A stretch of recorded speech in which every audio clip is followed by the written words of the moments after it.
What are you doing? I'll tell you what you're doing. You're listening to the Elder Scrolls Lorecast. Either you are, or I'll be skipping rope with your entrails. Ta-ta. This podcast is brought to you by our patrons at patreon.com/Elder Scrolls Lorecast. Robots Radio. Games. Lore. Stories. Community. Just press play.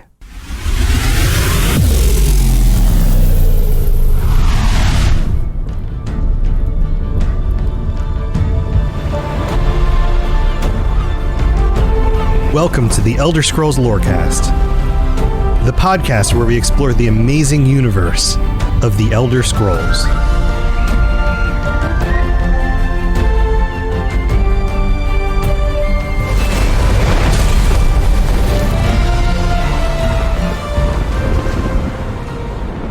Adventurers, welcome back to the Elder Scrolls Lorecast. I accidentally hit the wrong button, but you will not know if you're listening on audio because I'm going to fix it in post, and you'll never know that I hit the wrong button during the intro. It'll be cool. But welcome back, everybody. This episode's a little bit out there because that guy next to me, I'm Tom or Robots as usual, as I always am as far as I know. What guy? That guy, that right there, that's not Lotus of Doom. Oh, me. Yeah. You.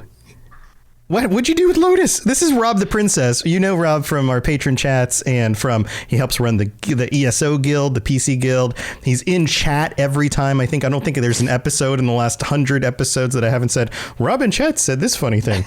It's really, yeah. So how you doing, buddy? Yeah, I killed Lotus and I am taking his place, rightfully so. Mm-hmm. And yeah, I always joke when someone meets me in the server and they don't necessarily know me yet. I'm like, oh, you listen to the Elder Scrolls Lorecast? And they're like, yeah, I do. I'm like, you're about to hear so much from me that against your will that you're going to hate me.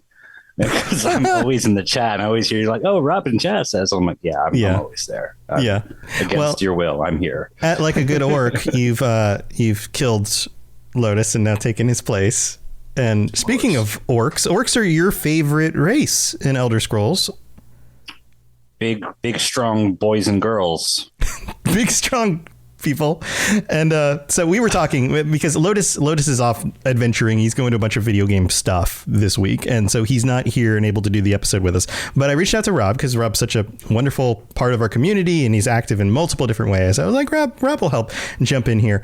And I was like, Rob, we could continue through the locations or we could talk about whatever you want. This could be just kind of a Rob episode. And Rob's like, well, I really do like orcs. And I'm like, all right, well, let's think about it. Take a look at orcs. Take a look at things about orcs. What do you want to talk about? And so what did we land on? Well, in my defense, I did start with a location. I wanted to keep the theme. I didn't want to break the waves, but my brain doesn't care. Okay. So your brain doesn't care. What we're talking about is what I decided to hyperfixate on in the last few days, which is the nature of the orc religion, the nature of the orcs afterlife, the ash pit realm itself, Malakath's realm. So just that concept. It's just really cool. Yeah, like what do they believe? Where do they go when they die? Like what's going on with the orcs, basically, with all of that stuff. So let's get into it because this is going to recap some of the things. If you haven't heard the Daedric Prince episode about Malakath, go back, listen to that. But we'll give you a quick little recap here. What is the general consensus about Malakath? I know this is one of your favorite stories.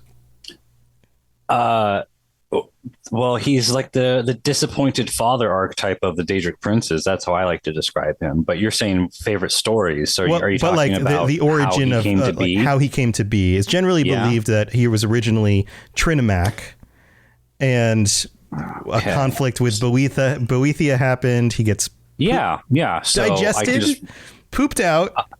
No, that's propaganda, and I will not stand for these lies to be said on the air. But this is the generally among the Cyrodiilians or the elves. Like this is the generally told. It's actually only reiterated in the Dark Elf stories, and then the High Elf stories as to show why the Dark Elves are so distrustful. They tell that version of the story, and the high elves and the dark elves. I don't really see it too much else tied to a specific culture. Yeah, well, it seems to be one of those just like well-known stories that like you go anywhere and anybody knows the story. The orcish version, which is the right version. Okay, so what's the orcish? I'm glad you asked, Tom. What's the orcish version?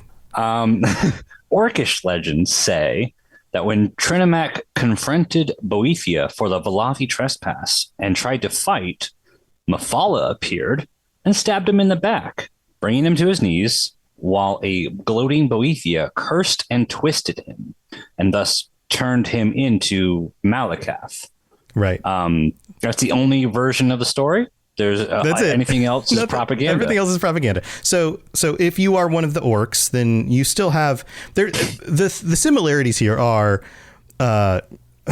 basically Trinimac gets teamed up on for whatever reason and cursed into basically a brand new being. And that new being is now the father of the orcs, and the origin of the orcs is tied to that as well. Their creation in certain circles is believed to be tied to that cursing. They take on the curse as well.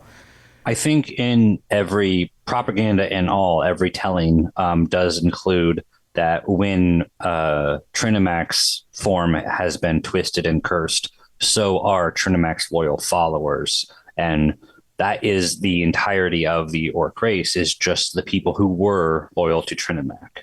Right. So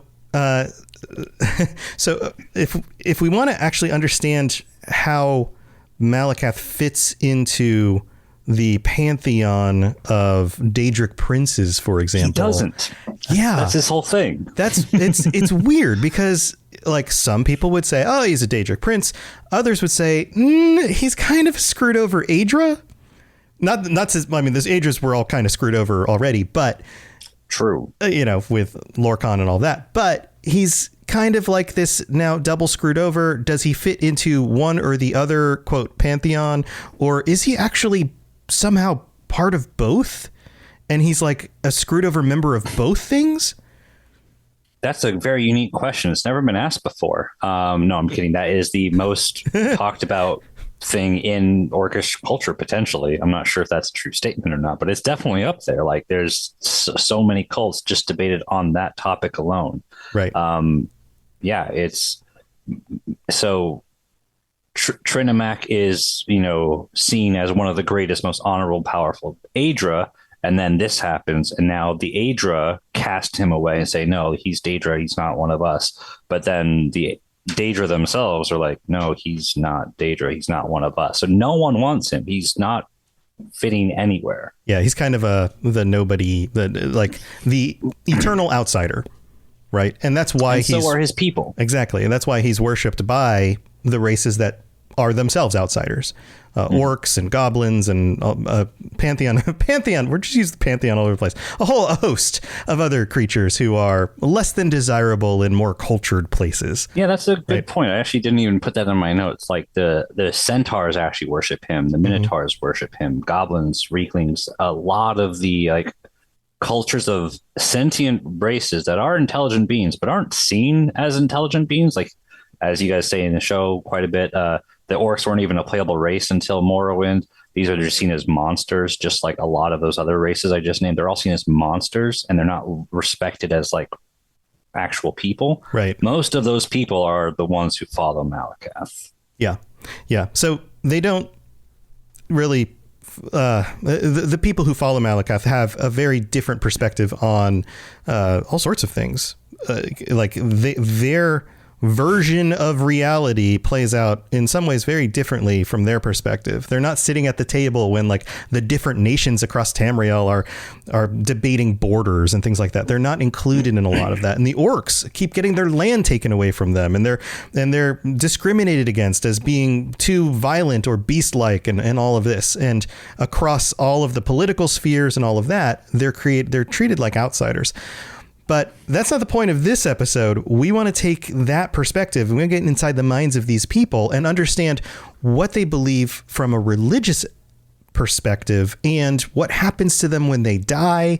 How does this actually play out? And what can we know about that? So let's move into the religion as a whole, just in what they believe, basically. So beyond just the creation of Malakath, they worship Malak. Many of them just call Malakath Malak, or Malakath and Malak might be the same thing, or they might be different things. There's different perspectives. There's a lot of debate about all of that.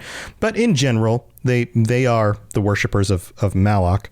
And it's believed that there are a variety of different clans with their own beliefs and rules, but the main commandments that all of the clans tend to ascribe to are: 1, do not steal; 2, do not kill your kin; and 3, do not attack without cause.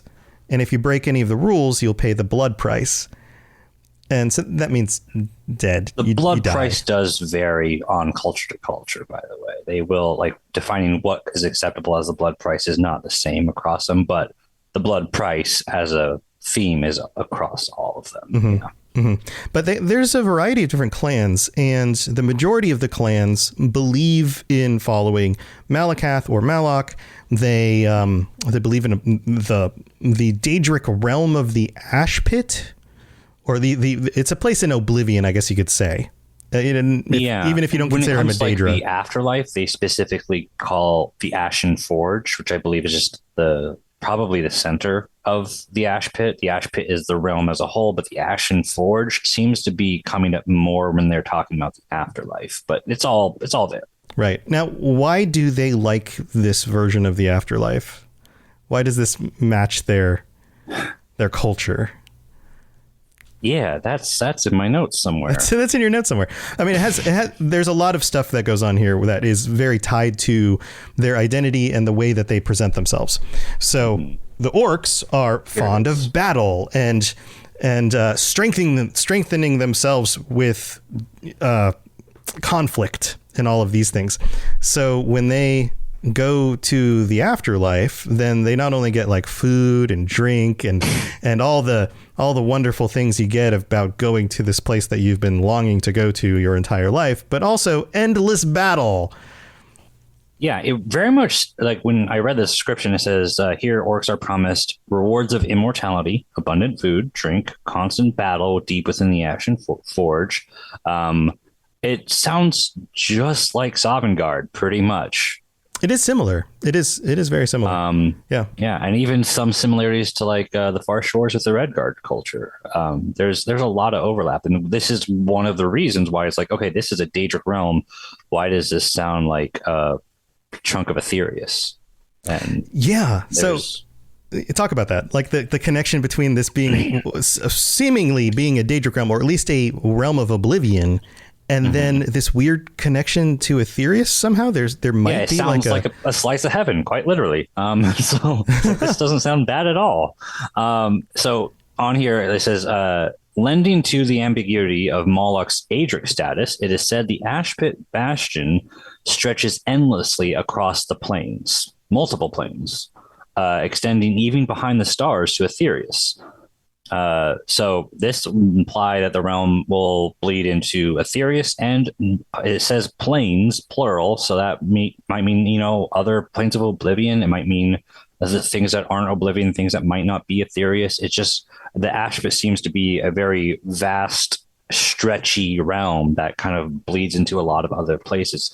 Because again, not quite Adric, not quite Daedric, kind of something in between. And just like the orc followers, they don't seem to be respected as elves. They don't even seem to be treated as beast folk. There's something else. There's always this something else factor about these people. They are the pariah folk, quite literally. Yeah. Malakath, the realm, everything. It's really crazy when you think about I'm sure a lot of you have seen the charts of like, these are the different realms, and here's Aetherius on the outside, and then the sphere of Oblivion, and then inside of that you've got Mundus, and they always try to put it in like a neat little wheel. They often will try to start with the wheel. That's the whole base of it. But yeah, the wheel thing.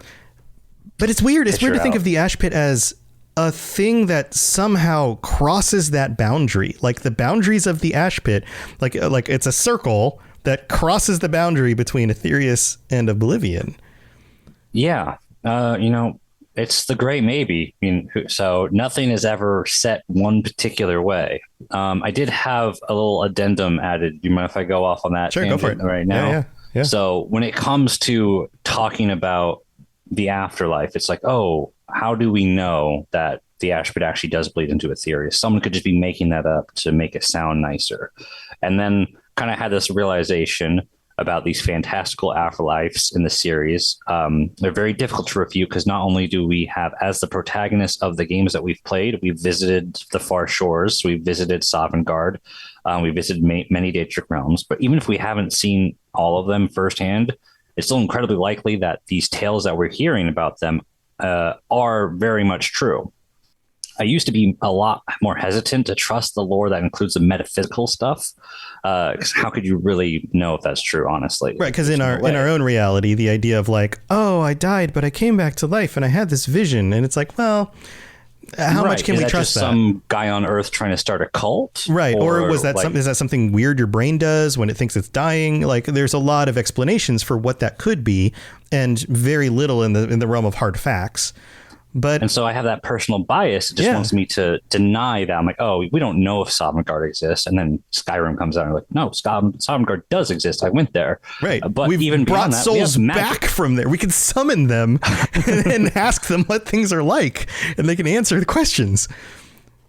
Yeah. And so it's like, not only that, but like, oh, I know what's going to happen to my soul, not because some guy told me and convinced me, but because my grandma's dead and I asked her and she said that. Like that could be the case. That's right. It right there. And it's like, you can't deny that. Right. And there's like so much fantastical magic in this world that it's like everything that we hear about these afterlives are like definitely true, unless they're just, told by Vivek, then don't trust it. I mean, if not definite, if not every detail is definitely true, there is some sort of substantial quality to it. Like there is still a foundation narrator factor. You still want to. Sure. There's a foundation of reality there. Like if you are an orc and during one of your festivals, you're worshiping Malakoth and he shows up and in like a vision in the fire and everybody sees it, it's not a mass hallucination. Like you're so when they say that it does bleed into Ethereus, at first I was like, there's no way that's true. But like, why would that be a lie? Why would someone put that in there? That it's evidential proof because they have like the resources to figure that out. Right. Yeah, it's an interesting perspective, and I hadn't quite thought about it exactly in that light, which is really cool. So thanks for sharing that concept. Now, when we get into the details of the ash pit, you were saying it seems like a paradise, but it's still kind of a dangerous kind of place. So, for example, according to the article on the UESP, it says the realm mostly consists only of dust, palaces of smoke. How do you go upstairs in a smoke palace? I don't know how that works. You get high. I guess so. That was a pun. And smoke high. And vaporous creatures, anguish, betrayal, and broken promises like ash fill the bitter air. Few mortals manage to reach the realm, where levitation and magical breathing are necessary to survive. The Mages Guild have been known to bottle this thick, roiling vapor. This is something that you can actually like travel there, brave it as a mortal, as a living being who isn't able to breathe the air, and bottle this up and bring it back. It's pretty cool. I love the description of how it says like it consists of like anguish, betrayal, and broken promises, because like it really embodies Malakoth again on how he was betrayed as Trinimec, and that's like the whole reason everything about this exists is surrounded by betrayal and broken promises and pain. So I think love that description. It sounds a lot like the emo poetry that everybody writes when they're like 16 years old. He is emo. He's pretty emo. But he has very good reason to be emo. Yeah, it's true. But if I was to write the lyrics to a song and I used like that in it, he's more like the angry emo, not like the everything sucks. He's like everything sucks. Yeah. So he's angry about it and he's proactive about it. Right. That's why I like him. Yeah, so let's talk about the Ashen Forge. So the Ashen Forge sits at the center of Malakath's own stronghold in the Ash Pit. So this is like, if you're going to the Ashen Forge, you're hanging out with Big Daddy himself. Like, yeah, like party at the palace, right?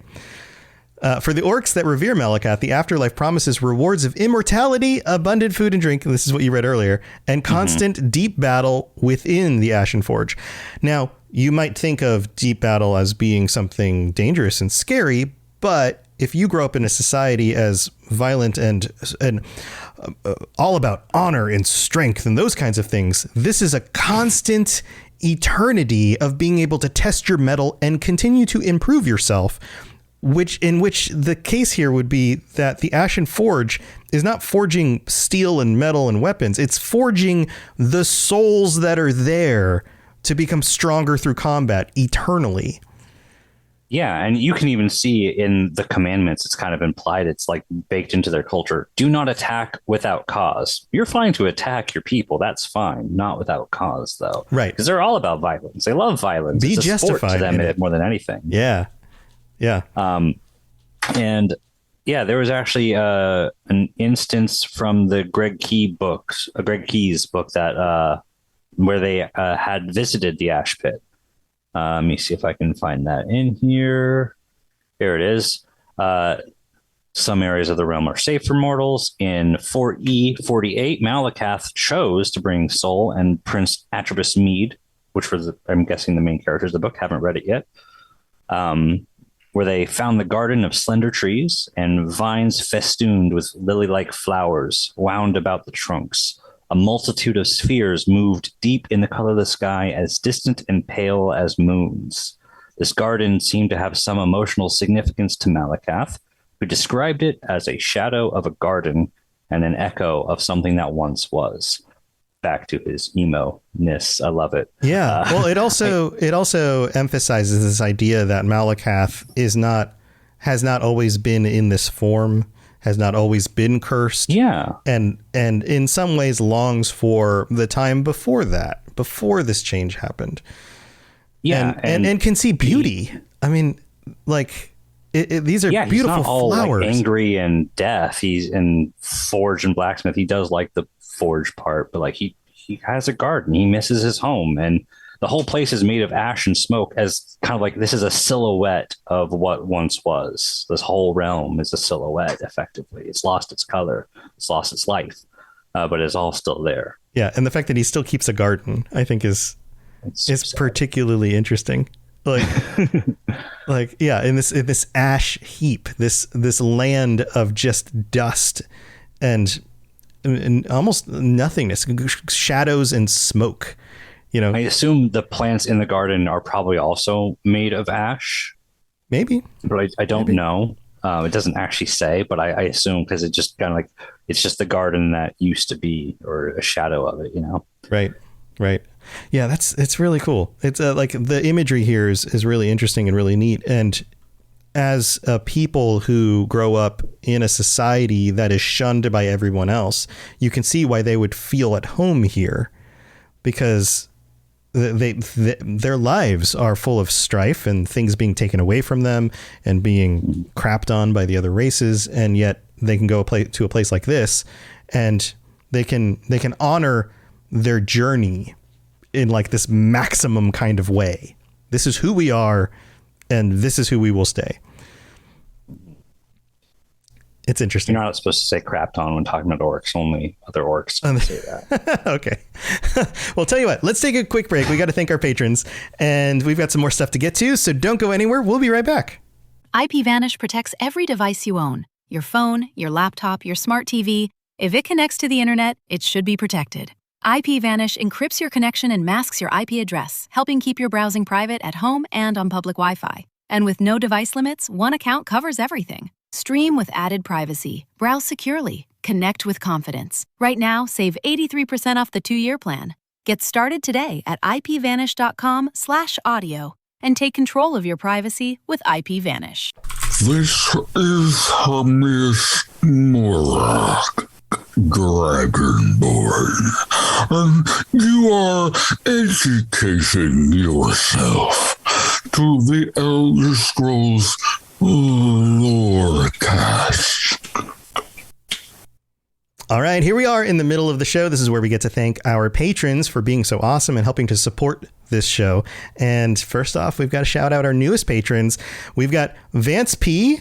and Berg and Jacob K., our newest Tier 5 patron. So you're going to get another shout out in just a minute.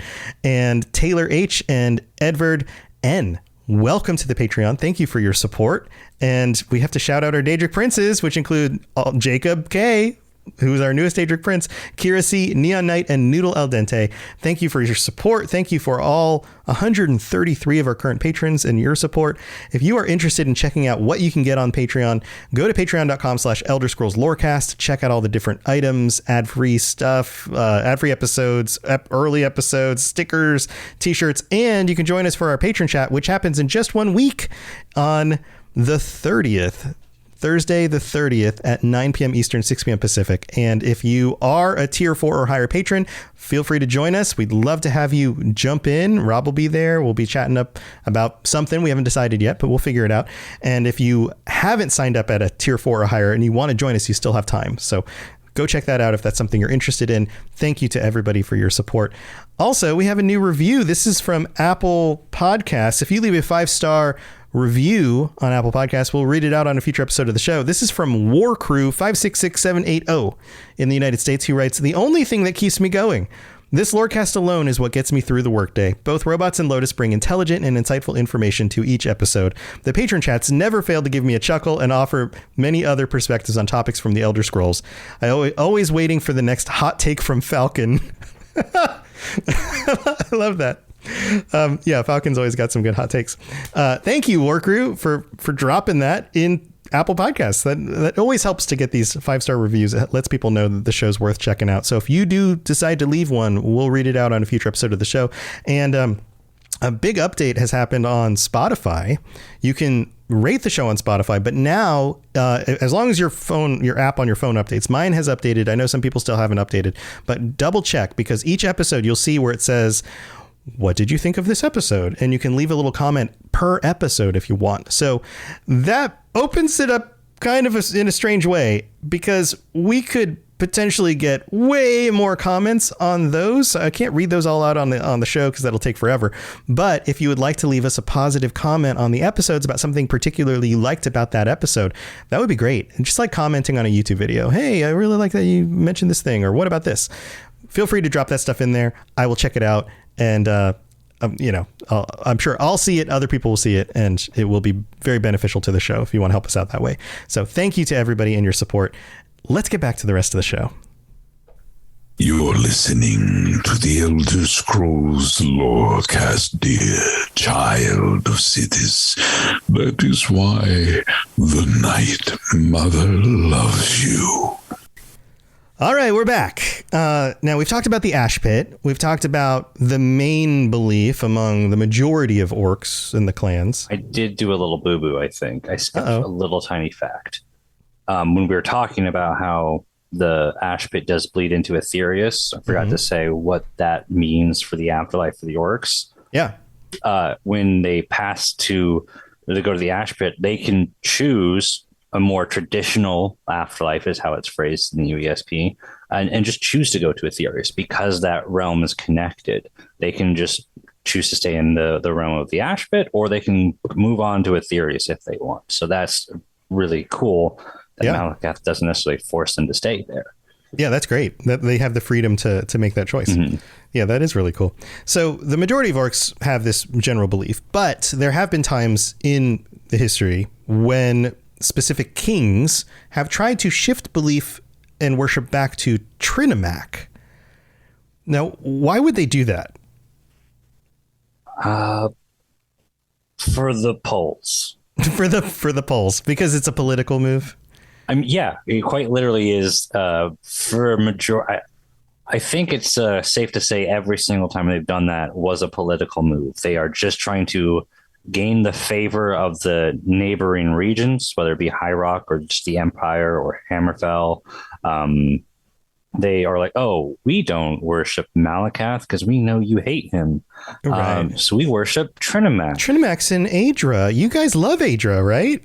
Trinamac's the best. You saying you hate Trinamac? That's pretty rude, dude. That's pretty rude, dude. Yeah, so this was King Kurog of the second Orsinian and King Gortwog Gro Magorn of Nova Orsinium. Both of them attempted to do this, and then as soon as they were no longer in power, everything went right back to the way it was before. Everyone's like, "Now Malak's the guy. We're worshiping." Which just Malak. shows that it was just an empty kind of political move. Although the people following it don't see it as an empty political move. The people following it are like, "Oh yeah, let's follow Trinamac. He sounds great." They are, all about it, and they go into it. But then as soon as the mandate goes away because the king who pushed it into force is no longer there to mandate it, everyone else just goes right back to Malak. Yeah, it didn't stick. So that has happened a few times. It's similar to, we were in the pre-show, I was talking about this, in ancient Egypt in like the 1300s BCE, Akhenaten, one of the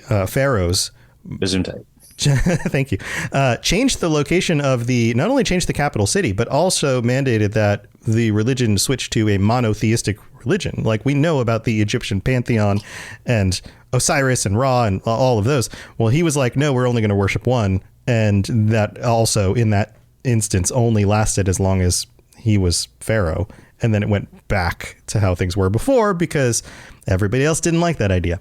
So this, a lot of times we've noted this before, you find things in the lore that mirror things in the real world.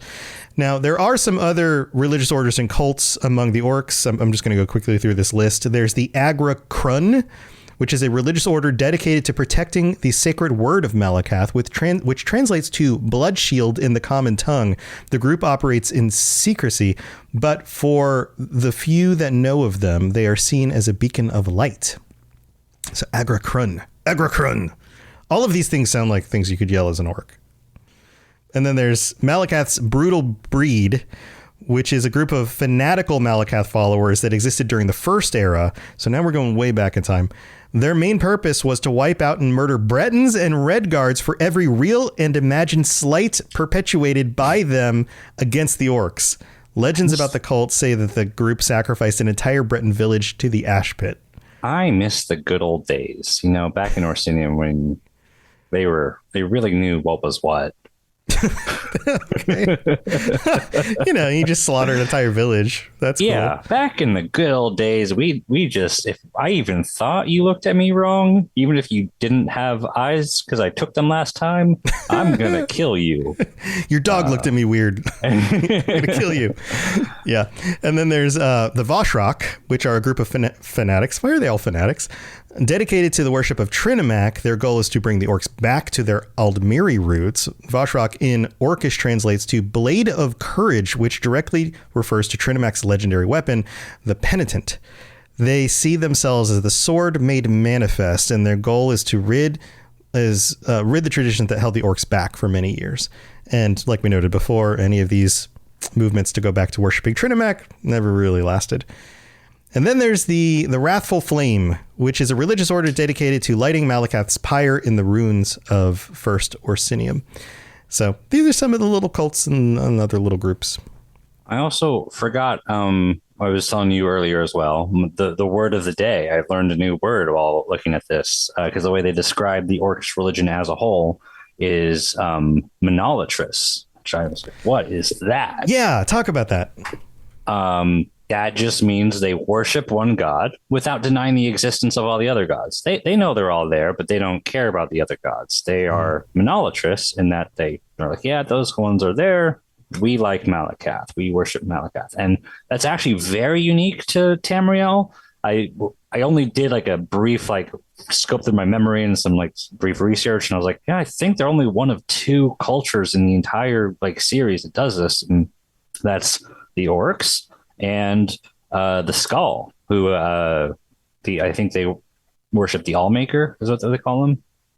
I mean, it sounds right. Off the top of my head, I think it's the Allmaker. I think those are the only two cultures in the entire series that are worshiping a single deity, when everyone's very much aware that these other deities are in fact there. They're not denying the existence of any of them.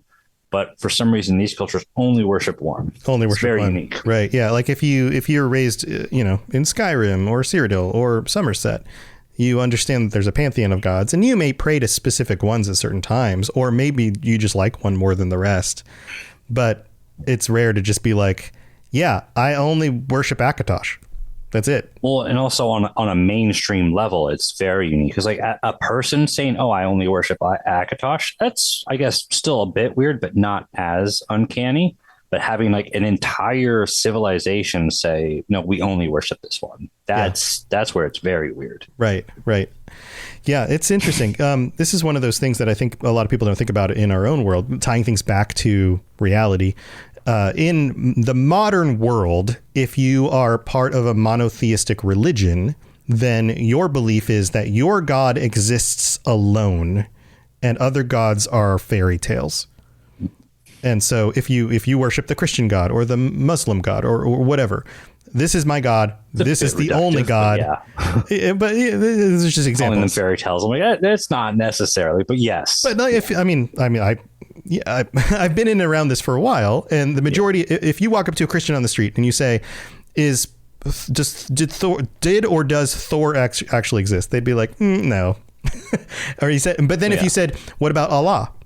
And if they're a Christian, they're going to be like, maybe they're just misunderstanding my God, but that's kind of where like, does Thor exist? It's like, well, we believe that they just misinterpreted this religion and it's actually my God. Yeah. And some people will say that. Some people will say that my God is the only God, and other people have seen aspects of my God which have led them to misunderstand the truth, and so they end up worshiping just a small piece of the truth or something like that. Some people will say, no, those people are absolutely mistaken. Those things never existed, and it's just all fairy tales, right? Yeah, it's just that people just didn't know better back then, or whatever, right? And this is, in our world, it's very we live in a diverse enough culture where it's individual to the individual. It's where you reach in your own spiritual journey and whatever you believe in and all of that. And you might have, you walk into a church on a Sunday and you ask every single one of the people in the pews their theology, and they're all going to have slightly different takes on everything, right? Like we all have diversity in that. And what you're seeing here is, yes, there's diversity among the orcs, but for the most part, they're pretty secure in this is the way things are. And like you were saying before, like if you know that grandma went to the ash pit and she's still there because you were able to communicate with her somehow through magic or whatever, like you've just got proof. So it creates less diversity, I think, that the solidness of evidence. Oh yeah, absolutely. So it's kind of, I don't know. I think it's a really interesting perspective on this stuff. We've talked in some of the other episodes as well about the nature of what happens to souls when they die. I saw some conversations on the Discord. I think it was a few weeks ago. People were just throwing out ideas like, well, what happened? How do you know where your soul's going to go when you die? Right? Like if you worship Malakath, the answer was no one knows, but I guess we kind of do know. It seems like for the most part, if you make a deal with one of the Daedra, or at least one of the most powerful beings in the world, and that's the only deal you've made, and they honor the deal. So if those things happen, then your soul does the thing that they said it's going to do. So for Malakath, it goes to the ash pit. For Aetherius, but it goes to the ash pit, and you have the option of going to Aetherius, right? Yeah. For Nords, you go to Sovereign Guard. For different races, you do what, like if you make a shores for the Red Guard, so on. Right. And so forth. If you make a weird, wacky deal with Sheogorath, maybe you end up in the Shivering Isles. We don't know, but there are souls there doing weird and wacky stuff, and somehow they got there. Or if you get captured by one of these, I don't know, more malevolent Daedra, then maybe you get taken to their realm, and then you never can escape, and that's just where you go. If you become a vampire, you're damned to be in his realm again, whether you want it to be or not. Right. But what happens if you both become a vampire, but you're an orc that worships Malakath? Does the vampire overrule the connection with Malakath? Do they have to duke it out? Is there in that specific example? Yes, the vampire does overrule it because it's literally in your blood. Yeah, maybe. Like, or is there like I don't know, once a millennia, the Daedra Princes all duke it out for the souls that have mixed endings. Yeah, I think there is kind of like a wrestling contest of some sort with the powers that be when that happens. That's the only thing that makes sense, but it also seems very tedious for them to keep up with all of the souls that are coming in and out. And they're like, you can just have that one, bro. I'm tired today.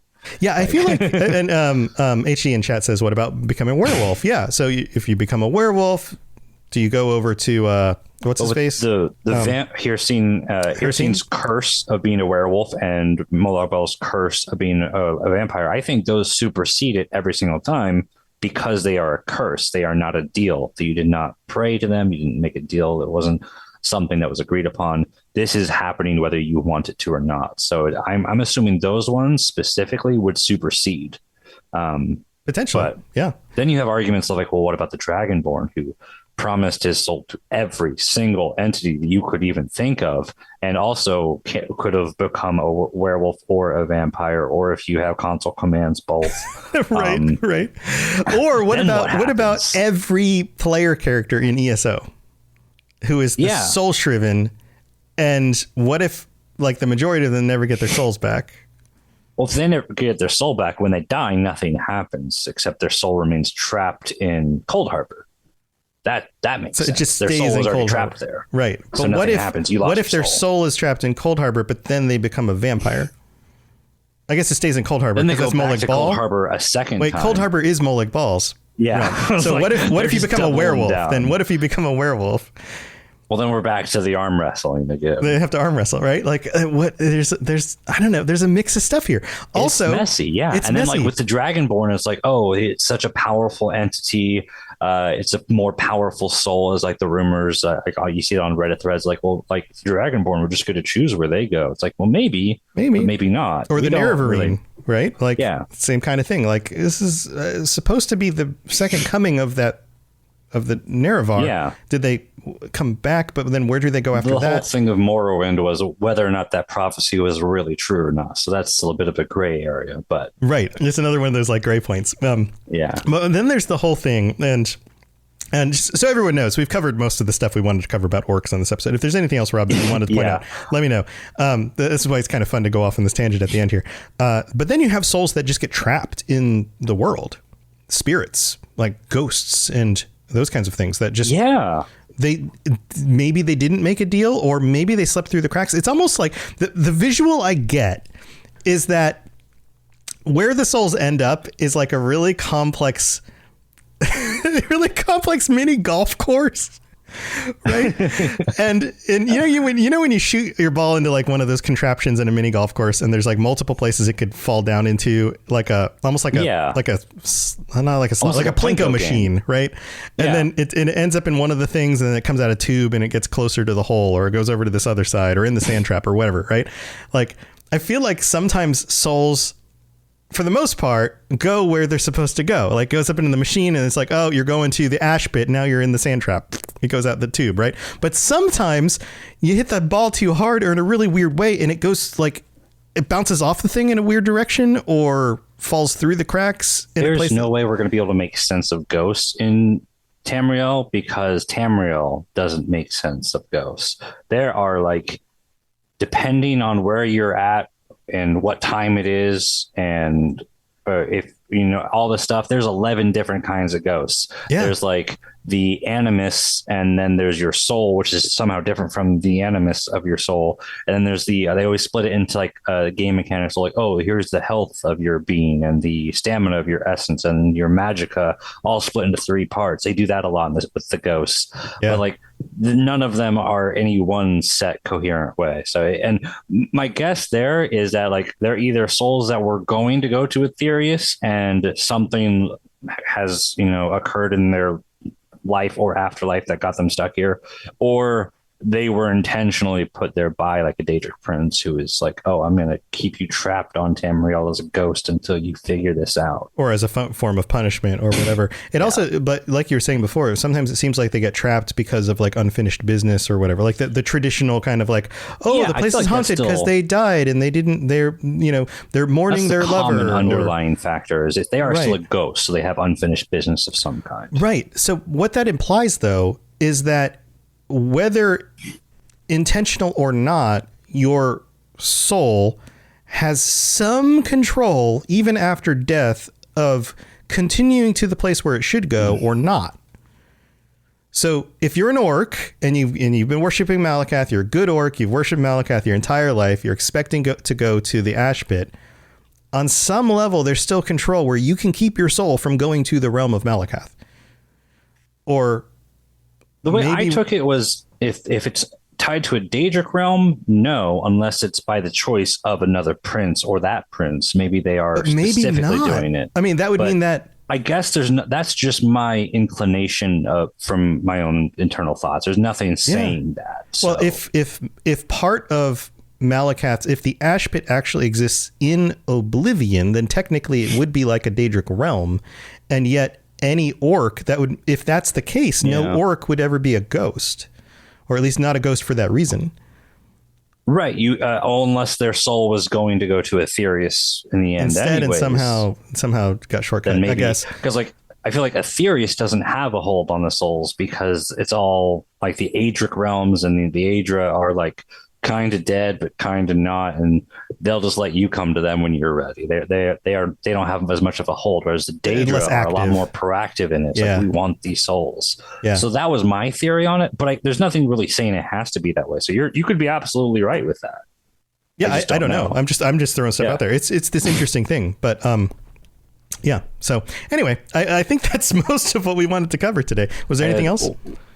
One thing, and I'm only bringing it up now because they had nothing to do with the episode. I just found this in my research and I was like, oh, that's neat. I should bring that up because I didn't know that. Did you know that Orsinium is still standing in the Fourth Era? I think so. I don't know. I haven't really thought about it that much. If you were to ask me all these stories, if you were to ask me, is Orsinium standing in the Fourth Era? I would say probably, because they keep remaking it. Yeah, but they keep breaking it down too. They break it down, and but then they are really down in the dumps this time around. Yeah, but that's the nature of the orcs, is that like they get knocked down, but they get back up again. They're like Chumbawamba. They are just like Chumbawamba. Chumbawamba. If nobody's going to know that reference. It's not 1990 anymore. We could sing the song for you. Look up Chumbawamba if you don't know the song.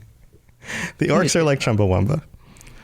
I'm trying to remember the name of the song itself, but I don't think it's called Knockdown. I don't know. But I found out that Orsinium is still standing.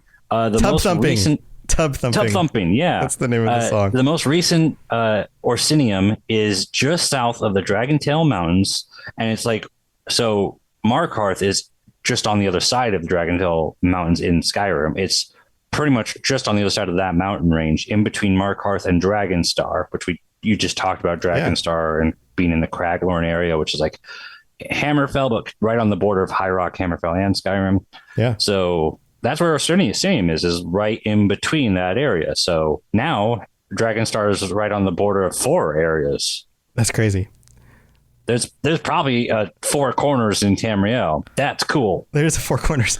Yeah, but that also means that if we're going to that zone in the next Elder Scrolls game, we might get an Orsinium as a location. Yeah, depending on how far they jump, it might have been destroyed again by the next time we get to the next installment of Elder Scrolls, but it would be really cool. Yeah, and assuming they do the entire zone and they reach that far back to the mountains that we've already been on the other side of, but they could. Yeah, it'd be cool if we got like a Hammerfell game, assuming that is the most popular opinion, and then from there we get a bit of Orsinium because it's right in that area. That would be really cool. Yeah. I think there's a lot of potential in the next Elder Scrolls to see things from some of the races that we don't see as much from. So getting more fleshed out about the orcs, getting more fleshed about the Red Guard particularly, and that part of the world. But then you also have, I feel like always you're going to have the Khajiit, other than in ESO, the Khajiit and the Argonians are always going to be like the wacky foreigners. Always.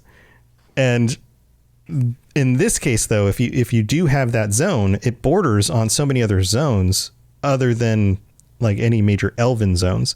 But it could be a very human-centric kind of game with all the different cultures kind of merging together in that one place. Yeah. I wish that Shadowkey was not made when it was and with the game system that it was when they tried to make it on the Nokia N-Gage, because that one has a very awesome location for the game setting. It's in Dragonstar. So it's got the Nords from Skyrim. It's got the Redguards from Hammerfell. It's got the Bretons from High Rock.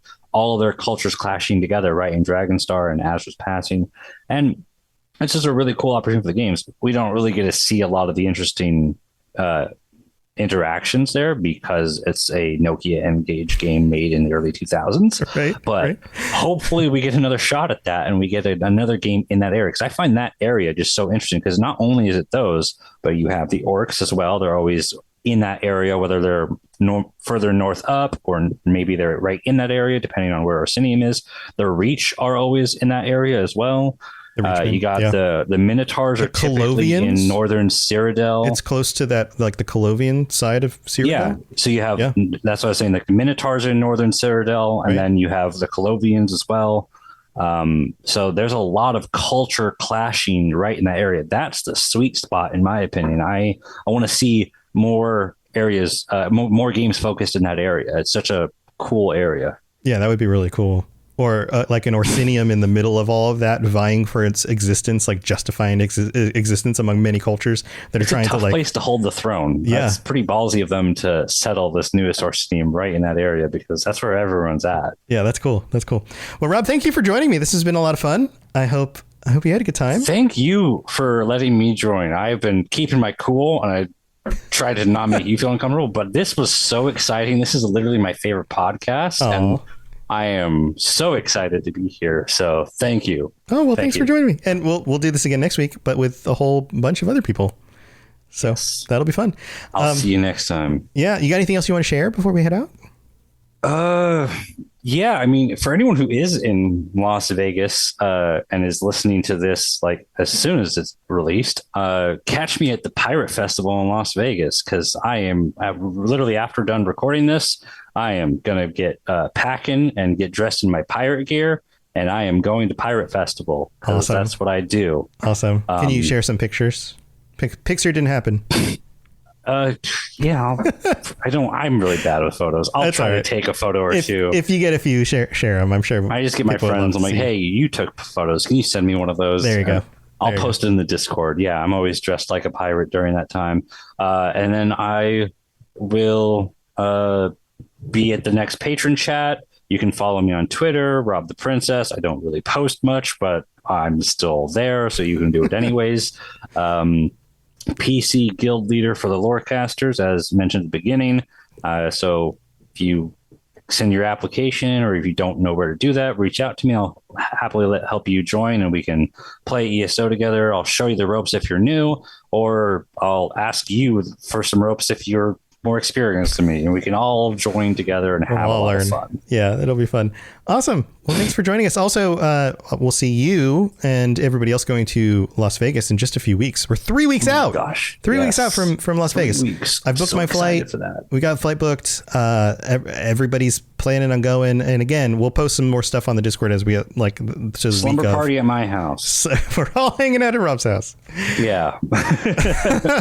Please don't actually try to come to my house. Don't worry. It'll be all right. All right, everybody. Thank you for tuning in. And of course, you can check out the rest of my shows at robotsradio.net. If you're looking into other shows, other Bethesda games, other lorecasts, other shows on the network by other hosts that are doing awesome stuff, go check that stuff out if you're looking for more podcasts. And we'll see you next week with the patron chat. So everybody stay safe out there. And, you know, if you go to the Ash Pit, go visit the garden. I hear it's beautiful. I'll see you guys later. Marion Orc. Bye, everybody.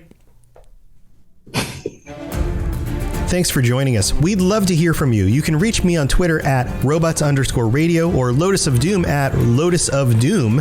Also, you can join us on the Robots Radio Discord channel. You can easily just search Robots Radio Discord on Google or check the description underneath the podcast. Also, this podcast is recorded live every week on Thursday nights, 9 p.m. Eastern, 6 p.m. Pacific on the Robots Radio channels on Twitch, YouTube, and on Facebook. So just search Robots Radio on any of those platforms. Come join us. We'd love to chat with you while we record the show, or before or after. Either way, just come hang out with us. And if you're looking for more information about my shows and the shows on the Robots Radio Network, go to robotsradio.net for all the information about all the shows on the network, including the Robots Radio Rocket Club, where I help both new and existing podcasters to grow their shows, build their audiences, and create the best podcast they possibly can. All of that at robotsradio.net. We'll see you next time. IPVanish protects every device you own. Your phone, your laptop, your smart TV. If it connects to the internet, it should be protected. IPVanish encrypts your connection and masks your IP address, helping keep your browsing private at home and on public Wi-Fi. And with no device limits, one account covers everything. Stream with added privacy. Browse securely. Connect with confidence. Right now, save 83% off the 2-year plan. Get started today at ipvanish.com/audio and take control of your privacy with IPVanish.